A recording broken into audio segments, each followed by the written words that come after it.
આજની ધર્મકથા. પ્રણામ.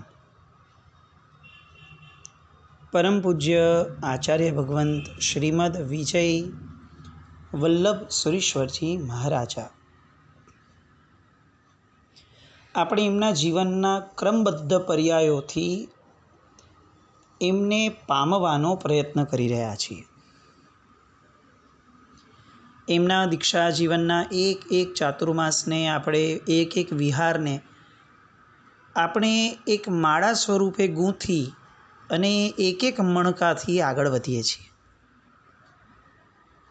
આટલી બધી ડિટેલિંગ લેવાનું કારણ એ છે કે સાહેબ સાવ અજ્ઞાત આપણા માટે છે. આપણામાંના લગભગ લોકોએ ક્યારેય સાહેબના જીવનમાં ડોકિયું કરવાનો ન ક્યારે પ્રયત્ન કર્યો છે, ન ક્યારે કોઈ જિજ્ઞાસા જાગી છે, અથવા ક્યારે કોઈએ જગાવી પણ છે.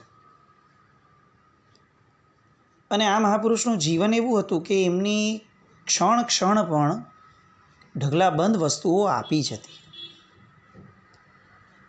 અને એટલે આજે એવું મન થાય કે જે ક્રમબદ્ધ પર્યાયમાં આપણે છીએ, કે જેમાં આપણે એમના દીક્ષા જીવનના લગભગ 48 યર્સ સુધીનો સમય આપણે અત્યાર સુધીમાં જોયો છે. એ પર્યાયમાં આજે થોડો બ્રેક લઈએ. રમતા હોઈએ તો રમત ગમે તેટલી મજા આપતી હોય, પણ વચ્ચે ઓલું ટેમ્પલિસ વાળો ભાગ છે ને, એ બહુ મજા વધારે આપે.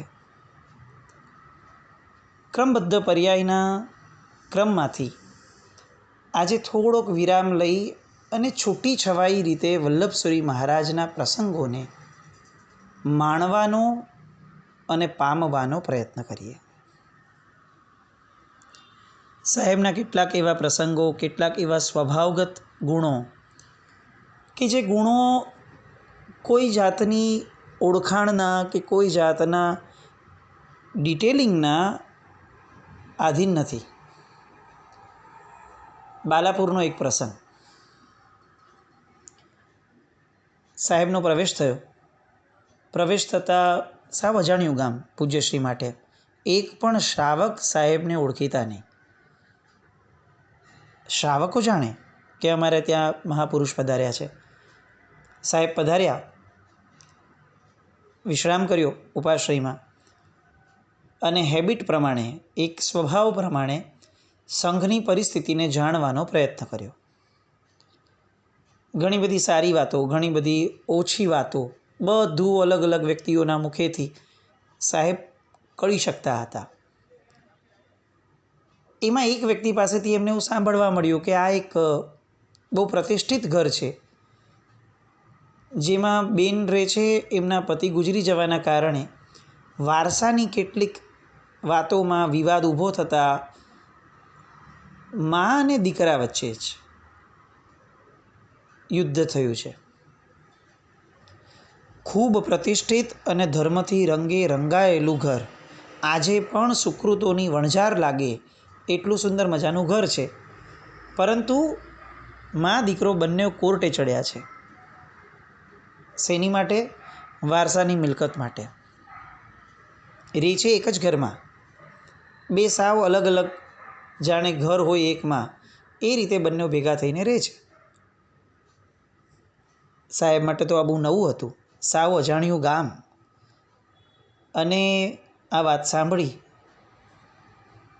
સાહેબના મનમાં અચાનક કંઈક સ્ફૂર્ણા થઈ હશે, અને નાના મહારાજને કીધું કે ચાલો ગોચરી લેવા. નાના મહારાજે કીધું કે સાહેબ અમે જવાના જ છીએ. તો કે વાત સાચી છે, આજે હું તમારી હારે ગોચરી આવું. અને આખો શિષ્યગણ સ્તબ્ધ બનીને સાહેબ સામે જોઈ રહ્યો છે. આચાર્ય ભગવંત પોતે ગોચરી આવશે? અને જે ભાઈ સામે બેઠા હતા, એ ભાઈ પણ આમ શું વિચારવું એ સમજ્યા વગર સાહેબને જોઈ રહ્યા. અને પછી સાહેબે એ ભાઈને કીધું કે ચાલો તમારે એમને લઈ જવાના છે. પેલા ભાઈને એમ થયું કે શેરીઓમાં જૈનોના ઘર સાહેબને નહીં ખબર હોય એટલે હું લઈ જાઉં. આચાર્ય ભગવંત પોતે એમના બે શિષ્યો સાથે પેલા બેનના ઘરે ગયા. એ ભાઈને કીધું કે તમારે મને ત્યાં જ લઈ જવાનો છે સૌથી પહેલાં. ભાઈ તો નીકળી ગયા, કારણ કે એને એમ લાગ્યું કે હવે મારી હાલત ખરાબ થાય જો હું અહીંયા ઊભો રહું તો. સાહેબ તો 2 દિવસમાં વિહાર કરી લે, મારે જિંદગીભર અહીંયા રહેવાનું છે. સાહેબે ધર્મલાભ કીધો. વારાફરતી બંનેવે આવી અને પધારો સાહેબ. વલ્લભસુરી મહારાજ સાહેબને પોતાને જોઈ અને દંગ રહી ગયા બંને જણા, અને શું બોલવું એ ન સમજાય. અને એ જ સમયે વલ્લભસુરી મહારાજ સાહેબે પોતે જ શરૂઆત કરી અને કીધું કે બેન શું હોરાવશો બોલો. અને બેને બધી વસ્તુઓના નામ લેવાના શરૂ કર્યા. સાહેબ આ દ્રવ્યો છે, આ છે. સાહેબે કીધું મને બધી જ વસ્તુઓનો ખપ છે, પણ મારી શરત એ છે કે તમે બંને ભેગા મળી, મા દીકરો ભેગા મળી અને મને જે સંયુક્ત રીતે વોરાવશો એ જ હું વોરીશ. આ શરત સાંભળતા બંનેની આંખની અંદરથી કેટલીક નબળાઈઓ સાહેબને છતી થતી દેખાય. બંને અટકેલા છે, કોઈ જવાબ આપતા નથી અને હલતા પણ નથી. અને સાહેબે સામેથી વાત કાઢી, બેન જુઓ હું તો 2 દિવસનો મહેમાન છું. તમને એવું લાગશે કે હું કેમ આ વસ્તુમાં પડું છું, પણ હું જૈન સાધુ છું. હું તમને એક વસ્તુ કહેવા માટે આવ્યો છું કે બેન હું આ ગામમાં 2 દિવસનો મહેમાન છું, તમે આ જગતમાં કેટલા દિવસના મહેમાન છો. તમને શું લાગે છે આ વેરઝેર સાથે લઈ જશો જ્યારે જશો ત્યારે, ત્યાર પછી આ વેરઝેર આવતા ભવમાં સુખેથી રહેવા દેશે તમને? આ ભવમાં મિલકત મળી ન મળી એ પછીનો વિષય છે, પણ આ વેરઝેર જો આગળના ભવમાં હારે આવ્યા તો બેન તમે તો ધર્મ બહુ સરસ સમજ્યા છો, તમે સમજી શકો એમ છો કે શું પરિસ્થિતિ થશે બંનેની.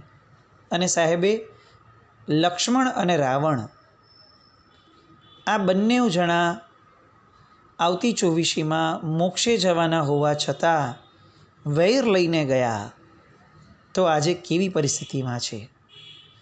એમનો તો બેન મોક્ષ નિશ્ચિત છે, આપણું તો એ પણ ક્યાં છે.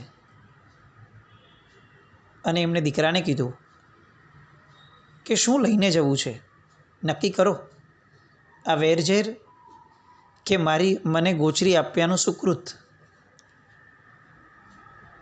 બંનેની આંખમાં ધડ ધડ પાણી પડે છે. સાહેબની પંચ લાઈનવાળી સ્ટાઇલ, અને બંને જણા સાહેબના પગમાં પડે છે. સાહેબ કહે છે મારા નહીં, એકબીજાના પગમાં પડો, એકબીજાની ક્ષમાપના કરો, કારણ કે આ વેરઝેર જો અંતરકરણથી નહીં ખમાવાય તો કરેલો બધો ધર્મ તમારો નિષ્ફળ થઈ જશે. બંને જણાએ કેસ પાછા લીધા. એ જે ગોચરી થઈ સાહેબની, આમ આપણને લાગે કે સાધુ ભગવંતોની તાકાત શું છે, એમને ક્ષમા શ્રમણ કેમ કહેવાય છે.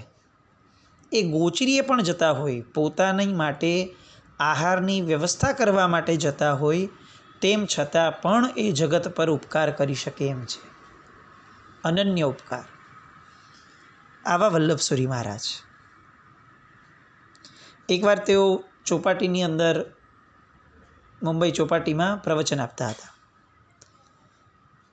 એમનું પ્રવચન પૂર્ણ થયું, લોકો બસ આગળ આવીને ગુરુદેવને વંદન કરતા હતા સાહેબને.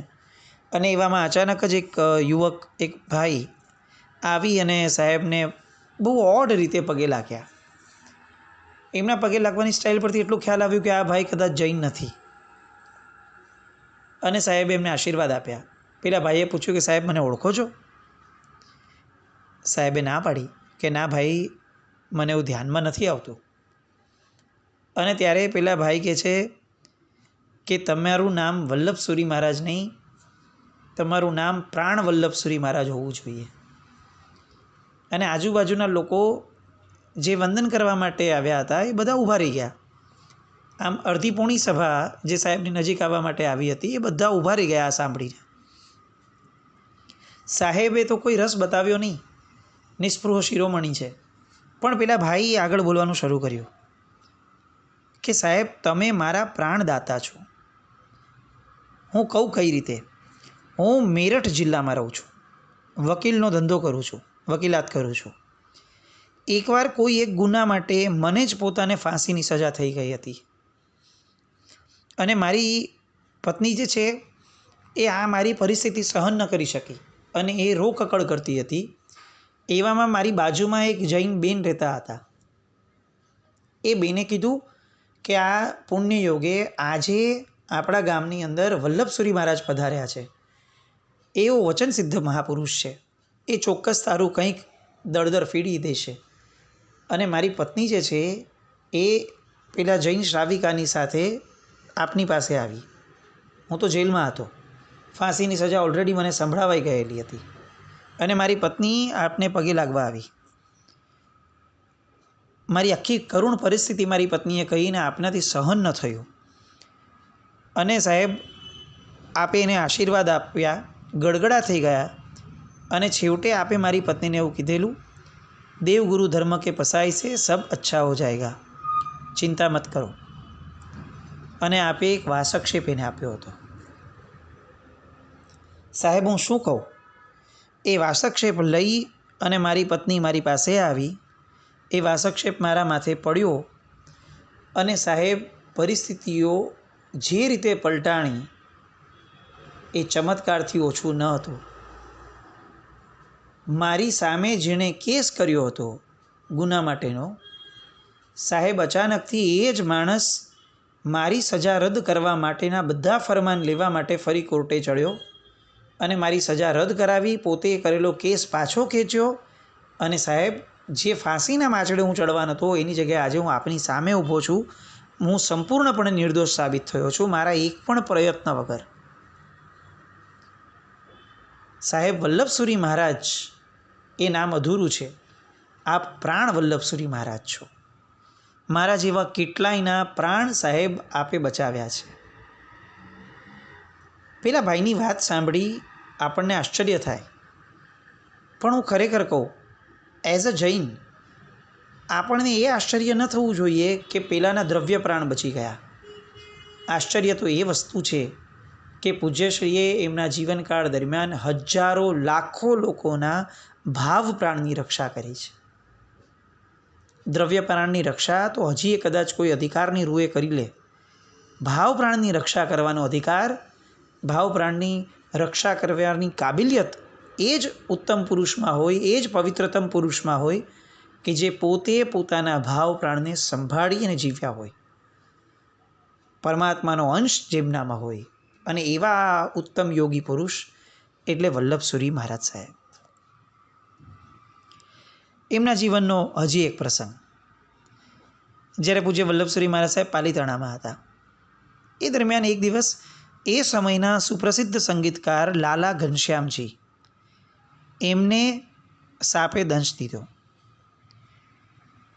જેવો સાપે દંશ દીધો તરત જ એ ઝેર પ્રસરવાનું શરૂ થયું. એમની છેલ્લી ઘડીઓ ગણાતી હતી.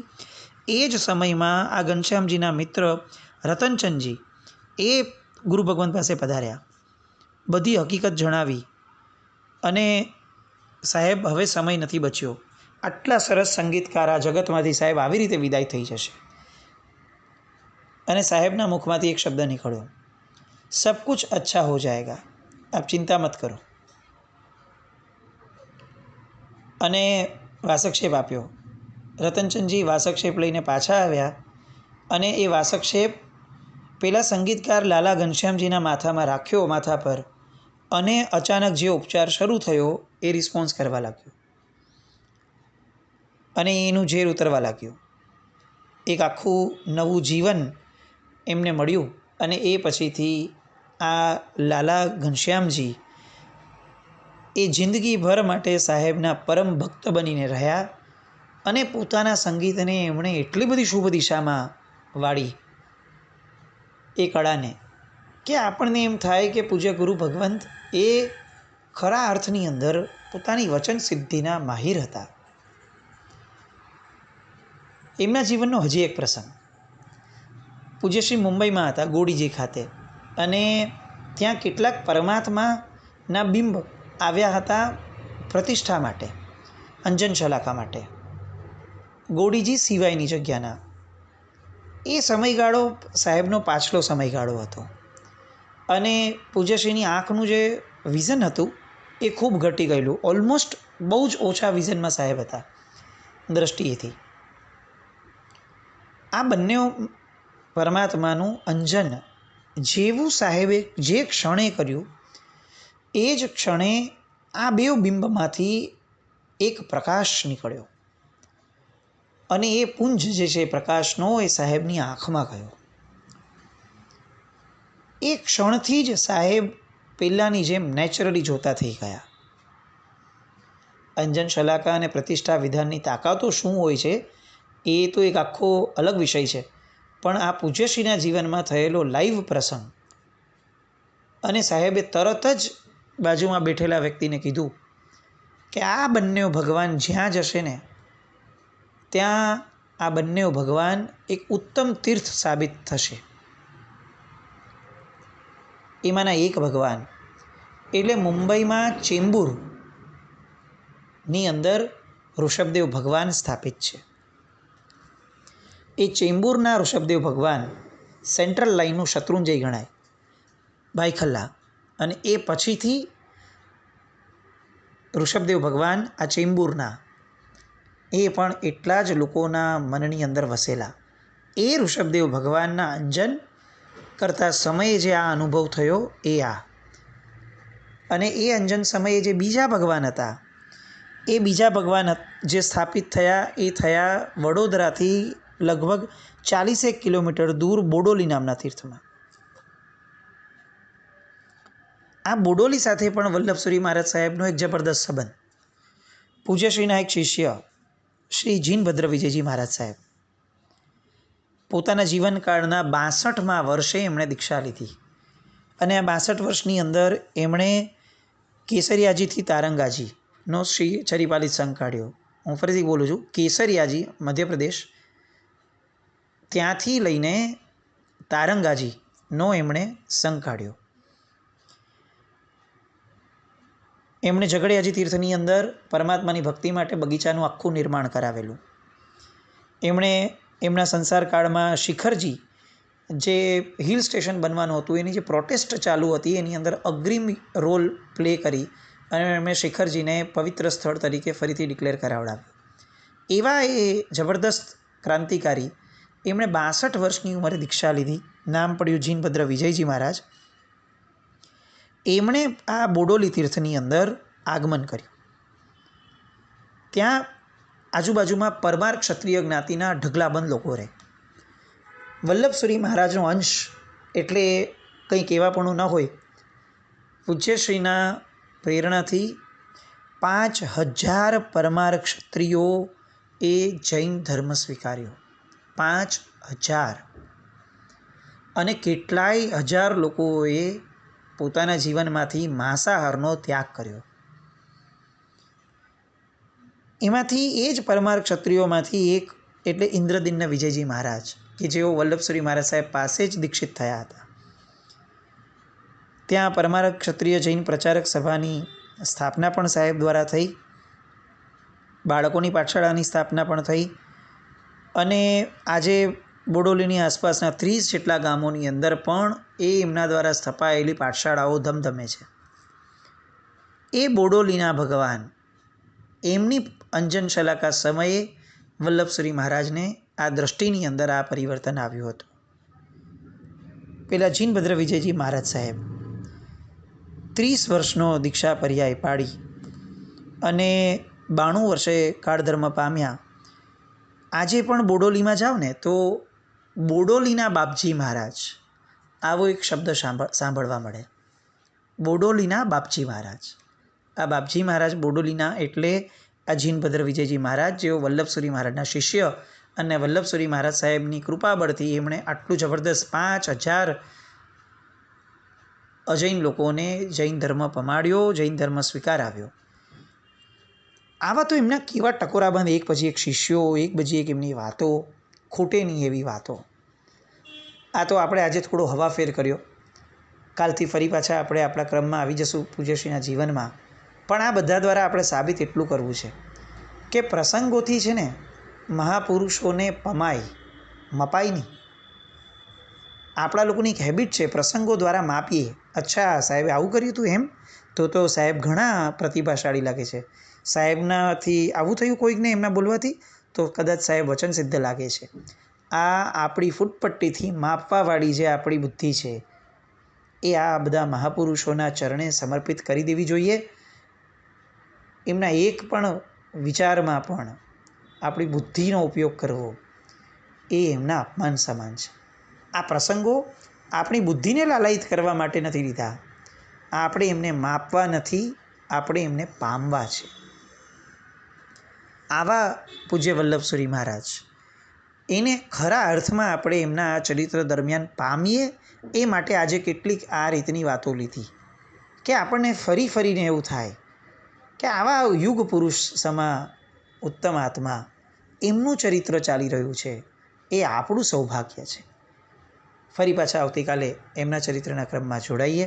જીન આજ્ઞા વિરુદ્ધ કંઈ પણ બોલાયું હોય તો મિચ્છામિ દુક્કડમ જૈનમ જયતિ શાસનમ.